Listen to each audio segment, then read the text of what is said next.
Halo semuanya, perkenalkan saya Zeskia Putri Anugrah. Nah, jadi pada video kali ini saya akan membahas materi tentang ekosistem yang meliputi jenis-jenis ekosistem, komponen ekosistem, serta interaksi di dalam ekosistem. Selamat menyaksikan. Apa itu ekosistem? Jadi, ekosistem adalah sistem ekologi yang terbentuk dari interaksi timbal balik yang tak terpisahkan antara makhluk hidup atau komponen biotik dengan lingkungan fisiknya atau komponen abiotik di suatu area. Nah, ini merupakan kesatuan fungsional yang dinamis karena dapat berubah dan menyesuaikan diri terhadap kondisi lingkungan yang mencakup tumbuhan, hewan, dan juga mikroorganisme, serta unsur tak hidup seperti air dan juga tanah. Selanjutnya ada jenis-jenis ekosistem. Yang pertama ada ekosistem alami. Nah, jadi ekosistem alami adalah ekosistem yang terbentuk secara alami tanpa campur tangan manusia. Dan untuk contohnya ada hutan, sungai, danau, laut, dan juga padang rumput. Yang kedua yaitu ekosistem buatan. Nah, ekosistem buatan adalah ekosistem yang dibuat atau diatur oleh manusia untuk tujuan tertentu. Nah, untuk contohnya ada sawah, kebun, waduk, kolam ikan, dan juga akuarium. Selanjutnya ada komponen ekosistem. Yang pertama ada biotik. Nah, ini bagian dari ekosistem yang terdiri dari makhluk hidup seperti tumbuhan, hewan, manusia, dan mikroorganisme. Komponen biotik berperan dalam rantai makanan dan interaksi antar organisme. Yang kedua, ada komponen abiotik. Komponen abiotik bagian dari ekosistem yang terdiri dari unsur-unsur non-hayati seperti cahaya, suhu, air, udara, dan juga tanah. Komponen abiotik mendukung kehidupan dan memengaruhi kondisi lingkungan tempat makhluk hidup tinggal.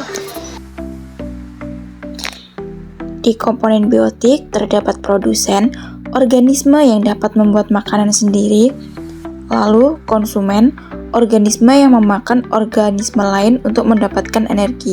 Nah, ini dibagi menjadi 3. Yang pertama, ada primer, yaitu pemakan tumbuhan, sekunder, pemakan konsumen primer, dan juga tersier, yaitu pemakan konsumen sekunder. Dan komponen yang ketiga yaitu dekomposer, organisme yang menguraikan sisa-sisa makhluk hidup. Selanjutnya, fungsi komponen abiotik. Yang pertama ada air. Air dibutuhkan oleh semua makhluk hidup untuk minum, proses fotosintesis pada tumbuhan, dan juga tempat hidup beberapa hewan seperti ikan. Yang kedua ada udara.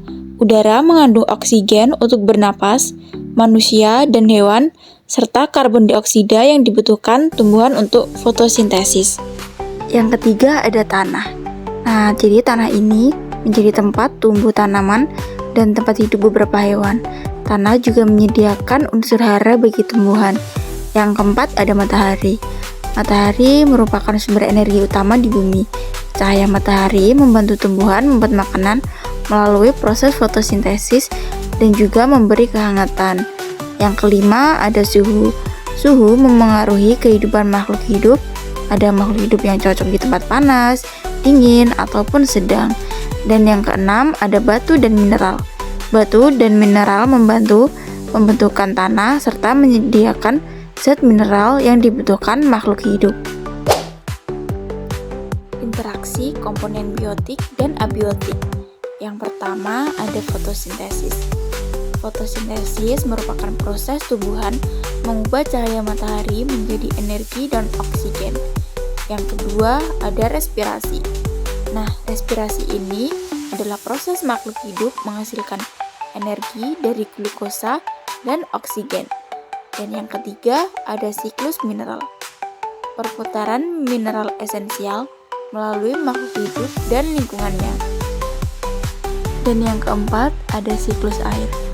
Jadi peredaran air dari bumi ke atmosfer dan kembali lagi. Selanjutnya kita akan membahas simbiosis. Jadi, simbiosis merupakan hubungan timbal balik antara dua makhluk hidup yang hidup bersama dalam suatu ekosistem dan saling berinteraksi. Hubungan ini bisa saling menguntungkan, merugikan, atau salah satu pihak tidak terpengaruh. Dan sekarang ke bagian-bagian simbiosis. Yang pertama ada simbiosis mutualisme. Jadi, simbiosis mutualisme adalah hubungan antara dua organisme yang saling menguntungkan. Untuk contohnya yaitu kupu-kupu dengan bunga.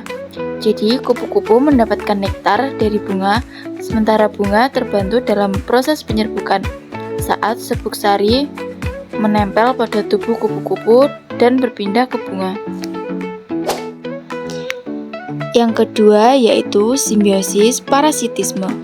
Hubungan di mana satu organisme mendapat manfaat, sementara yang lain dirugikan.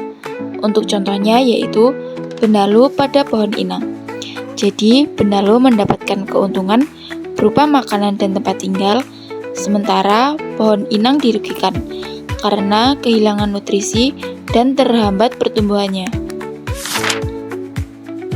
Dan yang ketiga yaitu simbiosis komensalisme.